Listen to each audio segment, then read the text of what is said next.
We started watching it the other night, and like full fleet, like 1 years old. Yeah. It's hilarious. Oh, is it good? And then it's 20 amazing. minutes long on Netflix. So you could binge like a bunch and not even realize. Oh.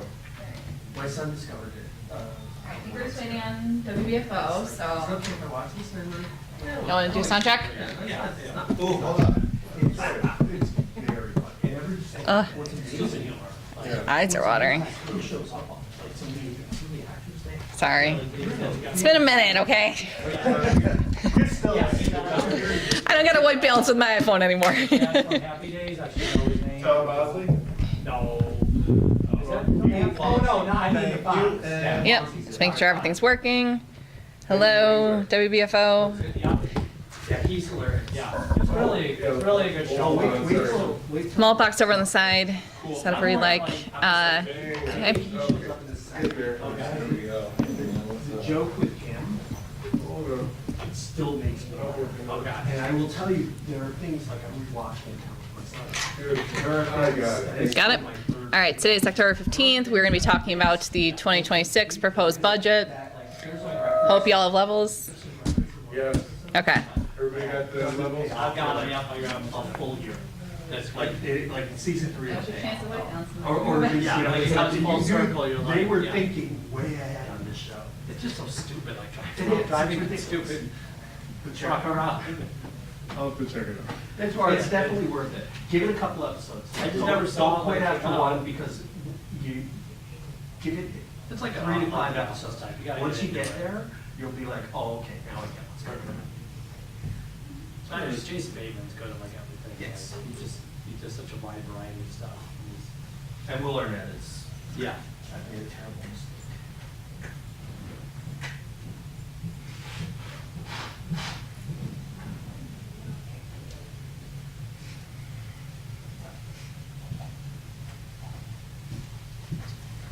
Shows to watch. You just watch a lot of TV for like an hour shows too much. The whole 20-minuters are very.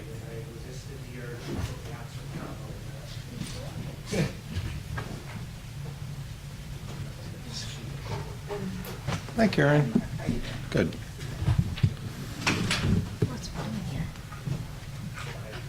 Yeah.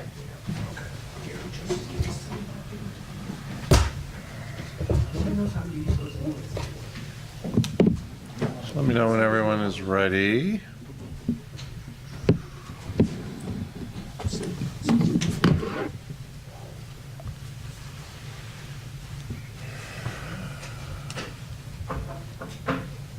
We all set there?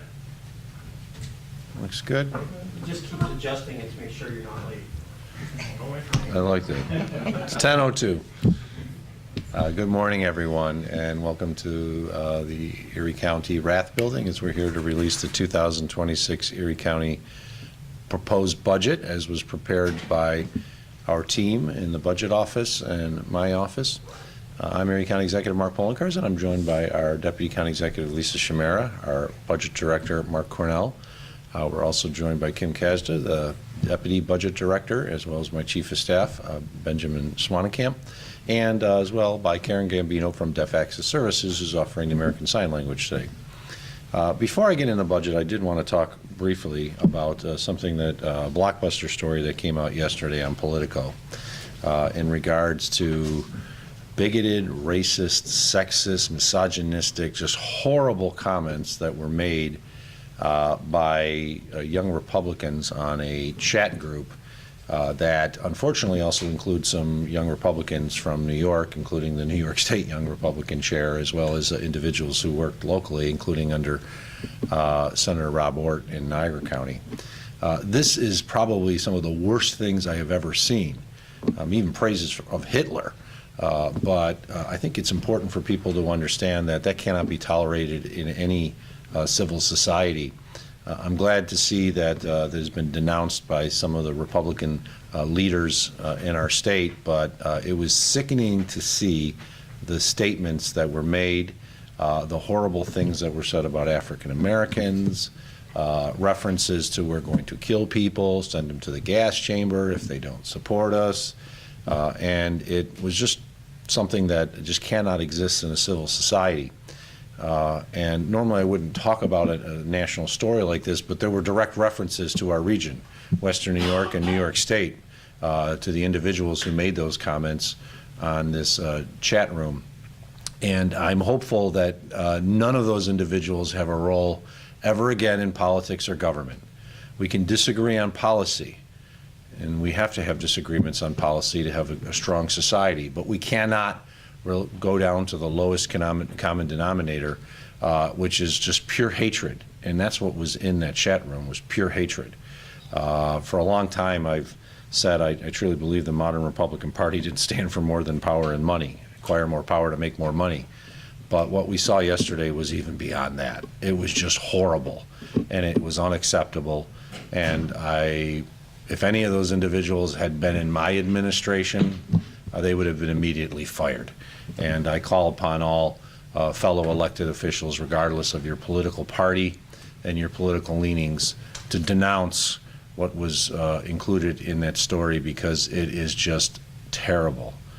We witnessed one of the worst racial mass shootings in our country in Buffalo, and the statements that were made about African Americans in that chat room were just terrible. And I can't believe here we are in 2025 and we have such horrible racist, bigoted statements being made by individuals in the political system and in the governmental system. They just thought nobody was watching, and now the information has come out. They all need to be terminated from any jobs if they're in the political system. They all need to be terminated from any jobs if they're in the governmental system, and find out that there's ramifications for horrible beliefs. So I give credit to Politico for this story. It was a strong story, and it certainly showed the dark underbelly that exists, unfortunately, among some young Republicans. Not denigrating every young Republican, but some young Republicans who believe it's okay to say and believe horrible things. With that, I'll move into the 2026 budget. The 2026 general fund budget is about $2.3 billion for all funds. That includes sewer funds, other types of utility funds. But the general budget itself is a little less than $2.1 billion. We'll get back into this slide a little later in the presentation, because we're going to move right away to how we pay for it. And what you see are the revenues associated with our $2.1 billion budget, of which half of it is related to sales tax, and of that half, as we'll talk about a little later, approximately 45% of that is actually shared. It goes out, it comes in through Erie County government, and then it goes out through Erie County government to cities, towns, villages, and school districts. But we have, as a portion of the budget, the vast majority is sales tax. Then the next largest would be locally shared property tax or locally derived property tax, and then state and federal aid, which makes up much less than people think, and federal aid, which we're expecting to see drop in the future. The total property tax levy is $347 million. That is 1.5% growth on the levy from 2025. It's the smallest levy growth we've had in some time. We actually leave the majority of the growth that we could have based on the assessment values on the table, because we did not want to go over the property tax cap. So we're only getting 1.5% growth, $5.3 million. If we had just kept the tax rate the same, we would have had another $22.5 million of revenue that could have been generated by Erie County government. And we've given the libraries a greater share of the total $347 million. So the Erie County property tax levy, so this goes for county services outside of the library, is $316 million, of which there's 1.35% growth. And the property tax levy for the library is $31.9 million, or 3% growth from last year. So we actually gave a greater percentage of growth to the library than we did kept it internally. It's one of the lowest growths that the library's seen in the last couple of years, but it's not beyond the realm of what we've seen in the past, because in prior year they had 2% growth. And we have increased the library support by $12 million, or 60%, since 2012. We are investing in our libraries in Erie County government. The property tax rate in total is $3.09 per thousand. That is a 20% reduction from the 2025 tax levy amount. It stays under the New York State tax cap. It's the lowest rate, once again, ever, at least we can determine, going back into the 1800s, and it's based on sound budgeting. This is a sound, balanced budget. It was a tough one to craft, as we'll talk a little bit more, and then we're looking at some very difficult times going forward in 27 and beyond as a result of the big shift that's coming from the big ugly bill. But I can tell the people of Erie County that the property tax rate is going down, and for most Erie County residents, they will see a tax cut. So here's what Erie County's property tax rate has done over time since 2012. You can see it was pretty level and then has dropped substantially in the last few years, such that we will be at $3.09 if the proposed budget was approved as is. Now the legislature is going to have an opportunity at it, but right now it is actually a little the lowest rate it'll ever been. It's a 39% decrease in the tax rate since 2012, or $1.94 per thousand. And when you do a comparison to the other counties in Erie, Western New York, it is the lowest by far. At $3.09, the closest would be Niagara County at $4.83, and then you see the rest of the counties. This is not to denigrate the other counties. It's just to say, as people often go, your taxes are high in Erie County. Our actual tax rate in Erie County is lower than every other county in Western New York, and is one of the lower ones in New York State. And to do a comparison to look at the impact, here's a house in West Seneca that, if based on the proposed tax rate, assessments, the way the system has worked with equalization rates, we expect that this homeowner will see a $46 reduction in their taxes. Here's a house in Cheektowaga on Barbados Drive. This homeowner will see a $58.64 reduction in their county taxes. Here's a town of Boston house, Lower East Hill Road. This homeowner will see a $101.39 reduction. And then this is a big one, Buffalo, because of the revaluation, reassessment, equalization rate adjustments. This house in Buffalo on Woodward Avenue will see a $500 reduction in their Erie County taxes as compared to 2025 because of the respread that was done in the city of Buffalo. So for quite a number of homeowners in the city of Buffalo, they're going to see a fairly substantial property tax cut for their houses due to the reassessments, revaluations, and the equalization adjustments. And we're proud of this because this just shows that we have been able to hold the line on taxes, and people are going to come up with significant cuts. Now, I wanted to talk about the property tax make up the smallest part of a property tax bill. Often people say their taxes are going up. How can you say you're cutting taxes? Well, you got to look at it in the totality of the situation. This is from a house in Williamsville. So you have the two lines on the top, which are highlighted, which is the library tax and the county tax. And then you have everything else, which includes the sewer, town, and school. And because this is Williamsville, it actually doesn't even include the village. But this is the bill that will go out from a prior year, sample bill. And what we're showing is that, yes, your taxes in total could go up depending on what you're paying, and combined with everything else that's included in your taxes, but your county tax could still be going down. So in this example here, the combined county tax of the library and the county only makes up 16% of this tax bill, with more than 50% made up by school taxes. And then the town, and then there's sewer charges and other things that are added in. So we wanted to highlight this because here's a tax bill where it's over $9,000 in total taxes, of which the combined total for the county is only $1,500. And the vast majority of it, or the majority of it, I should say, is made up by school taxes. So when people go out there and say, you're lying, Poloncarz, my taxes did not go down. Well, I'm not lying about the county portion. Their county tax rate went down. Their county taxes could have gone down, but they still could have seen an increase in overall taxes because of everything else that's included, including school taxes, town taxes, other types of charges that exist, and then there's also village taxes, which come out at a different time of the year. So, of course, our budget is made up of sales tax revenue. At least 50% of our revenues are basically sales tax revenue. We've seen 4.3% growth year to date, with a modest growth projected for the rest of the year. we are projecting 1.5% growth over the 2025 year-end projection. So if we do that, we will have received next year $614 million budgeted, and then we're sharing $492 million among the cities, towns, villages, school districts, and NFTA.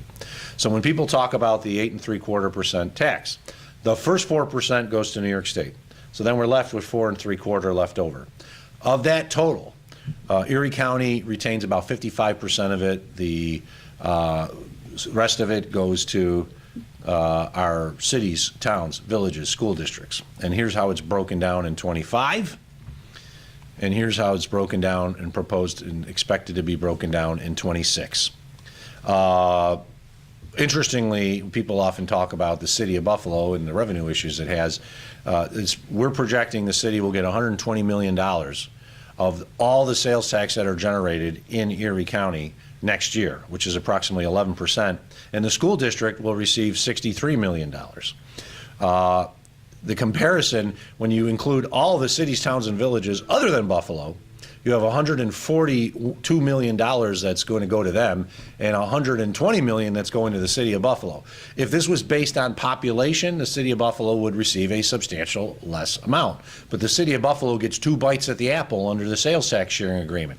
So they get actually more than what would be a population-based sharing of the sales tax. And I bring this up because there's always been talk about, well, we should change the sales tax sharing formula. The city already gets 2 bites at the apple, and it's already getting more sales tax than if we went to a population-based formula. So any change that went to a population-based formula would hurt the city of Buffalo. They'd actually receive less. So I think it's important for people to understand that, because we do generate a lot of sales tax in Erie County, but we're sharing 45% of it from the local share with all of these other entities. Every school district gets money from the sales tax, even those that just have a few students in Erie County, like Pioneer. Share some of the sales tax with Pioneer, just like we do with every other school district in Erie County. Other revenues, this is just a list of other revenues that we have. State aid, we're expecting a slight increase. Federal aid, a slight increase, though that's going to change in 2027. And then other amounts that we generate, which are not substantial, truthfully. Our expenses, nearly half of it goes to Health and Human Services. The vast majority of what Erie County does is related to Health and Human Services. We're in the Rath building. I wouldn't say a majority, but the largest amount of floors dedicated in the Rath building is for Health and Human Services, like we have in a lot of other buildings. And then you see the kind of purplish, light purple, maybe blue, I guess, pie chart color on the top, which is economic and community development. That also includes the sales tax sharing with the other municipalities. So we're not spending over $500 million necessarily on community development, but it includes the sales tax sharing. The general fund expense summary, $2.1 billion. We are seeing an increase of 5.75% over 2025. The majority of that, 71%, is due to mandated expenses, including increased amounts for sales tax sharing. We're going to be paying more to ECMC on intergovernmental transfer payments. This is a big one, $14.5 million more above and beyond what we're already paid. An increase in the safety net program. This is a direct result of the big ugly bill. As they're making changes, less people are qualifying for federal programs, but under state law, they still might qualify for the safety net program. So we're seeing a $14 million increase on this. That 80% of it is paid for by Erie County, and then 20% is basically paid for by states and a minor amount from the feds. Increases in child care, family assistance, other types of lines. So these are all mandated. We can't change these. And that's 71% of the increase of the $113 million is coming from mandated amounts. We also have increases in our salary structure and our benefits under contracts that we've negotiated. We made significant investments in the last few years, including over at the Sheriff's Office and the DA, and now those jobs are full-time, 365 days a year. If we created new jobs last year, they only were funded for part of the year, basically, because they hired the people in mid-year. So there's additional costs that we've had to incur, including moving the sheriff's jail and holding center deputies to a 25-year pension plan, which was really requested and fought for, and we agreed to do, but there are long-term costs associated with that. And the new ambulance service is now full-time with 59 new life-saving positions across the board. If we had increased our budget by all of the departmental requests, we would have been spending another $32.6 million more. We rejected 89 new position requests. We deleted 50 total positions, 12 full-time. We reduced overtime. We made adjustments to fringe benefits. We cut discretionary spending lines in departments and we didn't cut not-for-profits and culturals. But there was a ridiculous amount of requests this year above and beyond what they normally ask for. And we cut a lot of those new requests. There actually is small growth in the arts and cultural line, but the amount that they asked for was beyond pale. We had a number of not-for-profits come up to us and said, we're losing funding, we're losing our federal funding streams, people are not giving to us, the county will make us whole, correct? And the answer is no.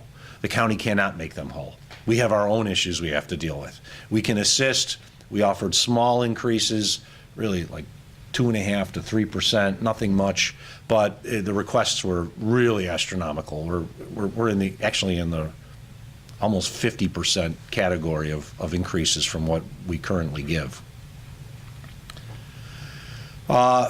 These are the general fund cut positions that were requested, 119, including 62 in the sheriff's office, 19 in the parks, 14 in highways. We did approve 30 new positions, 7 in parks, which are all related to Willowdale, and most of those will not take effect until later in the year when the park actually is open. And then there were 5 new jobs in real property to allow us to create a real property division to basically determine all the parcels that the county owns, sell many of these parcels that we no longer need. We believe this will be actually revenue neutral, generating revenue for the county. Sheriff's office to get 3 new positions. Highways, there's 5. It's 1 new crew chief per district. We've been doing this for the last years, and this is the last year we're doing it. And then we deleted a total of 50 positions across the board that were vacant. Almost every one of these positions was vacant for more than 1 year. We have a charter mandated law that says if a position has been vacant for 1 year, it has to be eliminated. We've been telling department heads that for a while, and they're like, oh, that's great. We eliminated them. They're being eliminated. If you haven't filled the job in a year, you don't need the job.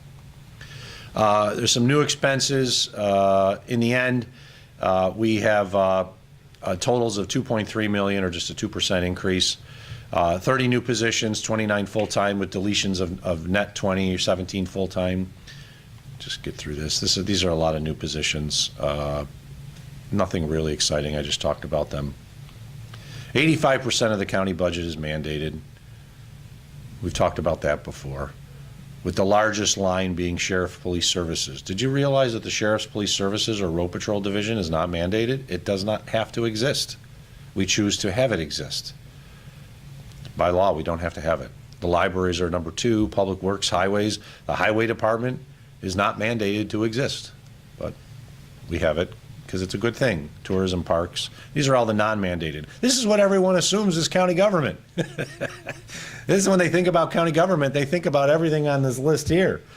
It's the other stuff that we do, the Health and Human Services, that makes up the vast majority of county government. Tourism promotion, due to the new local law on vacation rentals, all future tax revenues from those are dedicated towards tourism promotion. So there's $14 million from the hotel tax, 2.3 that's going to the convention center, 4.5 that's going to the convention center, 7.5 or 7.15 to Visit Buffalo. That is the highest amount we've given them in many years, and it's a result of the local law. And then we're proposing to give $8.6 million in operating support for 110 arts and cultural institutions, which is the largest amount that we've proposed in some time. It is a small growth, certainly not as much as what they asked for, which was much higher. The capital program is a big one, $122 million in capital investment for 26, $73 million of which would be bonded. 20 million PAYGO, which means it comes out of our operating budget, and 29 is a shared amount from the state and federal government. $30 million for big generational public safety projects, including $20 million for the initial design and engineering for a combined holding center and correctional facility in Alden. This is after the feasibility study and the discussions with all. We've decided to go with a new facility in Alden. And the first $20 million of that is slated to be borrowed next year. This is an estimate of a $430 million cost. This is a big nut, which will have a $25 to $30 million annual debt service, which would in all likelihood require Erie County to vote over the tax cap in the first year of the debt service to ensure that we could pay it without having to cut everything else. $10 million for a regional communications trunked radio system. We have an older system. We want to work with our partners at the NFTA, Amherst, other places to do our trunked radio system. The first $10 million is to create the system, and then the $20 million in the following year would to be outfit all of the EMS vehicles, all the county departments, you name it, with the equipment needed to access the network. The remaining $92.3 million funds everything you can imagine, road and bridge projects at 60.8, $5.8 million for new 911 system equipment and software updates there, $3.5 million for SUNY Erie, $3 million for parks, $2.6 million for the county's SAP system, which we're in the process of changing over, $2.5 million for Renaissance Commerce Park, and $2.2 million for the downtown library. Now I want to get into the big bill, because this is huge. The National Association of Counties, which is a nonpartisan organization, it's made up of Democrats and Republicans, and independents and minor party folks. The current board actually leans Republican, and the current president is a friend of mine, J.D. Clark from Wise County, Texas. He's a Republican. I consider him a moderate, good guy. But NACO has issued a report calling the One Big Beautiful Bill the Big Shift, because it will shift an estimated $1 trillion in essential service costs from the federal government down to state and local governments, with the vast majority of this taking effect in 2027. You can find this report online. Just type in NACO, Big Shift, and you will find the report.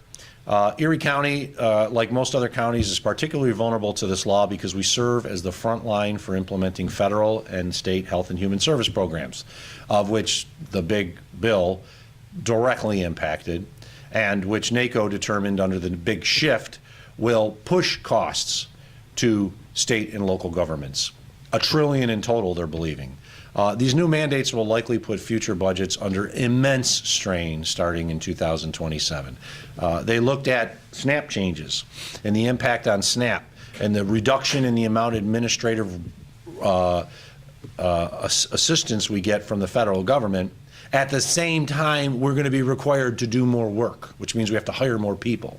So we're going to get a 25% cut to SNAP administrative reimbursement from the federal government, and we're going to have to increase the amount of people that we have because we're required to do more recertification of files. More individuals are going to be needed to review those files. Just to give you an idea, if someone is on SNAP, Supplemental Nutrition Assistance Program, they get certified. They basically get certified annually. Under the new law, if their income changes at all, we have to recertify them. So if somebody worked 40 hours a week, qualified for SNAP, and now they work overtime and they get 45 hours in that 1 week, we have to recertify it, even though it's only a 5-hour difference. It's that onerous. It's that extreme. And at the same time, we're going to be getting less money from the federal government to do the work. So we're going to have to pay out of our own pockets to perform more work than what's really necessary, and it's going to have a huge impact. That's SNAP. Medicaid and HEAP. Medicaid, of course, massive cuts. We're expecting that tens of millions of dollars of new costs are going to be passed on to Erie County government. We're very worried that we could see the phase out of the hard cap. Most of you have never heard of it, but or at least don't remember it. It's been a long time since the hard cap was talked about. But New York State implemented a cap on how much growth there could be on an annual basis with Medicaid for the counties. And they've been assuming the rest of the increase. Well, we're very worried the hard cap's going to disappear, which could have a huge impact on the county. It's saving us almost $200 million right now from what we would be paying otherwise. If the hard cap was eliminated, we'd be in trouble. HEAP, they cut $2 billion in funds from HEAP, and the entire low-income home energy assistance program in the federal government office was eliminated as a result of the big, beautiful bill. Now, we know how important HEAP is for our community. It is huge. It keeps people's houses heated during the winter. And if there's less money coming from the feds, we're going to have to put more money in locally. This is all going to be passed down to us locally, and we're very fearful about what this will be. We also included the maps for, as you see, for SNAP and Medicaid and HEAP, because this affects not just northeastern states, Democratic states. This affects states across the country, states that are controlled by Democrats, states that are controlled by Republicans. It's going to have a huge impact. That is why NACO issued a report that was exceptionally critical of the big bill, because it is going to really hurt local governments. Not really as much in 26. It takes effect in 27 and beyond. And that's why we are very concerned about the 4-year plan. We are required to put a 4-year plan together. We often see small gaps in the out years, but we have never seen gaps in the out years like we're seeing right now, which we're expecting potential gaps of $90 to $100 million in the out years. This is going to be impactful. This is going to hurt. This is going to have an impact locally. And there's only a few ways in which we can address that, unless it changes in Washington, which is, I think, one of the reasons why you have a shutdown now and a fight between Democrats and Republicans, because Democrats are trying to change these very onerous provisions in the bill. There's only a few things we can do. We can do significant cuts to people's mandates. We can reduce mandated services to the minimum legal levels, that has to come from New York State. We don't get to choose that. That has to come from New York State. Significant cuts to people's mandates, scaled back capital improvements, additional increases to taxes and fees, job cuts, either by attrition or actual layoffs, or an increase in the property tax rate above the New York State tax cap. I've already talked to some legislators about our current year budget, as we're 26, I should say, the proposal, but 27, to let them know. 26 budget is sort of setting the standard for what we're going to have to be dealing with. It gives us some time to try to address what are the very onerous provisions associated with the 27 budget. It's not good. This is not for this upcoming year, but the 4-year plan has some significant shortfalls that we have not seen in many, many years. And we're concerned. And so we're sort of ringing the bell now so people understand and the legislators understand they can't just go and say we're going to spend more money, we're going to spend more money, because it's going to get ugly in about 15 months when the 27 budget starts, unless there are changes in Washington. So this is our big concern. The 26 budget summary, it's the most challenging budget we've had in a few years. We do see an increase in the budget, almost most of it for mandated expenses. We have limited new spending. We're able to reduce the property tax rate, which is still the lowest tax rate in Erie County history. And we will be planning for the big shift, which will come in 2026. I want to turn it over to my Deputy County Executive and Budget Director in case you want to add anything else. So, would you like? Sure. Thank you. You know, the budget process is very interesting because there's no start and stop. It is constantly analyzed each and every day. I want to thank the commissioners for the work that they did in looking at their departments and making some hard decisions.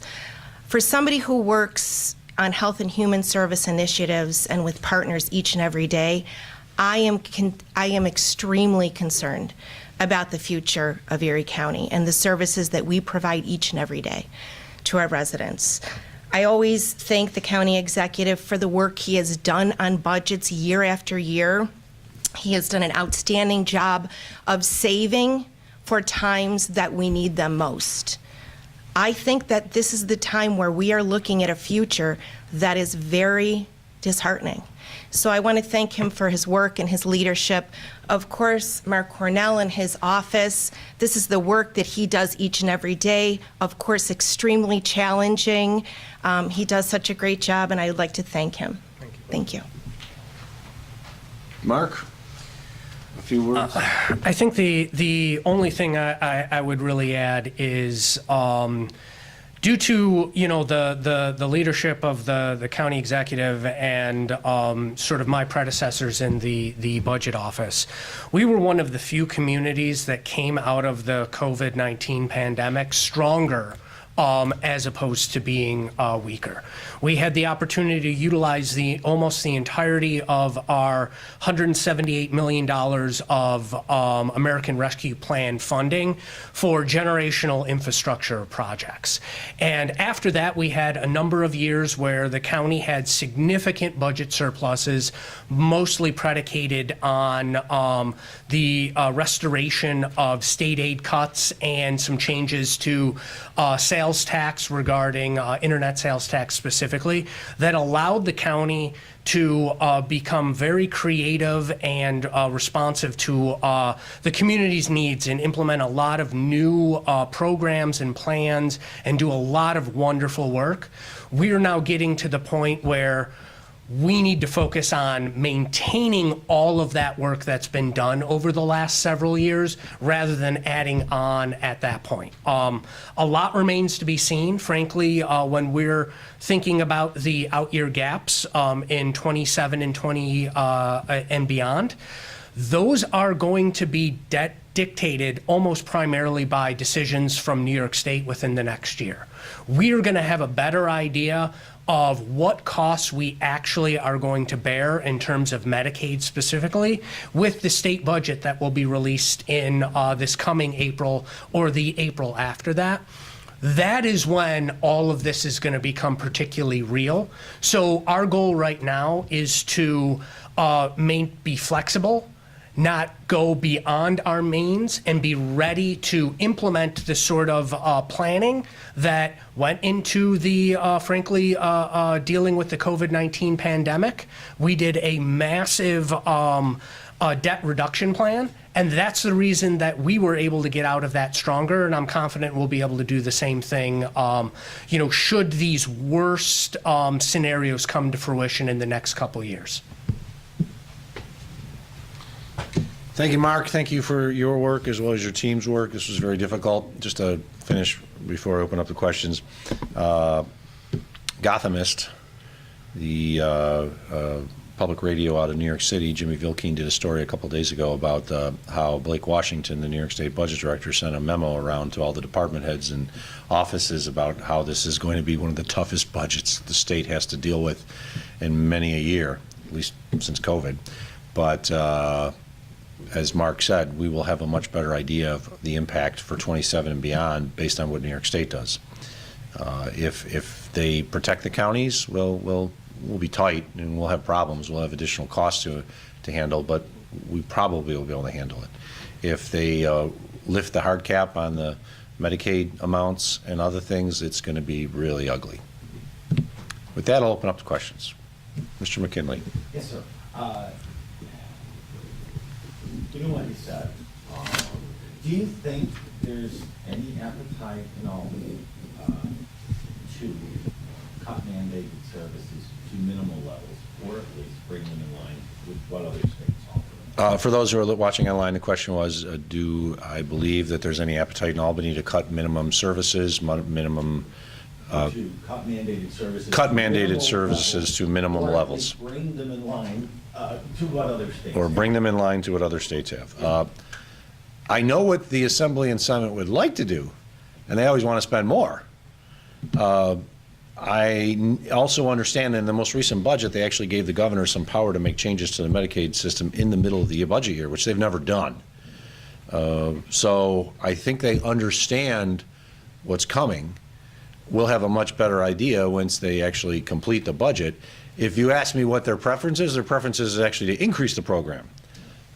But I'm at least glad to know that they're not sticking their heads in the sand after what we saw from the most recent budget that was approved in New York State, in which they did allow the governor to make some modifications mid-year, which they never have.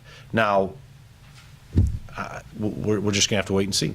The other question, I can't free offhand here, when you mentioned you looked out into the future, 90 to 100 million, I think you used the term gap. Is that another way of saying a projected deficit? It could be, yes. Yeah, 90 to $100 million based on what our expected revenues would be for those years. So, which is, we always have small little gaps when you look out for like 2 or 3 years in the future. That just always happens, but we're talking less than $10 million or so. Something that we can handle by making adjustments, or we just get better revenue numbers. You use the term gap. It's interchangeable with. Yes. We are not in a deficit situation, and the 26 budget is not. But if things don't change, we could be, because of really the big bill. It's all related to that. It's not, has nothing to do with what we're dealing with locally. Identifying the gaps at this point allows us the opportunity to now do something about them. Obviously, they are going to fluctuate. In usual cases, when you look further out, you have worse data to work with and bigger assumptions that you're making. But this is going to be sort of our roadmap going forward of understanding where we have some liabilities, where are going to be areas where, if we need to, we're going to make cuts to, or areas where we can possibly generate additional revenues that aren't subject to the federal government in other ways. So this is us trying to look ahead and be very, honest with ourselves about what the future may look like, so that we have an opportunity to make changes if those worst case scenarios were to come to fruition.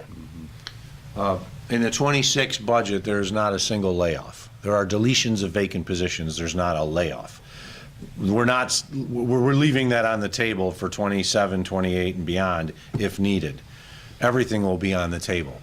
It's out of our hands is the sad part. It's really going to depend on, do they make changes to these Medicaid and SNAP rules in Washington? If they don't, and they continue as the bill passed, then what's New York State going to do? And if New York State passes the buck down to the counties, it's going to not be pretty.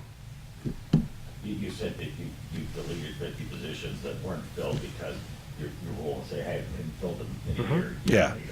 How many total jobs added? I got it as 30. Is that correct? Mark, how many jobs is the question? So there are a net of 17 new full-time jobs included as part of this budget proposal. That is 29 minus 12 deletions. So those are the full-time positions. If we're looking across everything, that includes all of the other deletions of part-time, RPT, and seasonal, we're actually looking at a net reduction of 20 positions total, because the vast majority of those deletions that happen, that 50 that we just discussed, those are predominantly the part-time, seasonal, and RPT.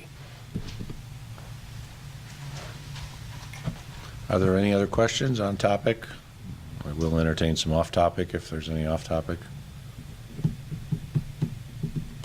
If not, the budget will be online later today, so you can find it on the Erie County website in a PDF document. It is being distributed today to the legislature as well as other independently elected officials.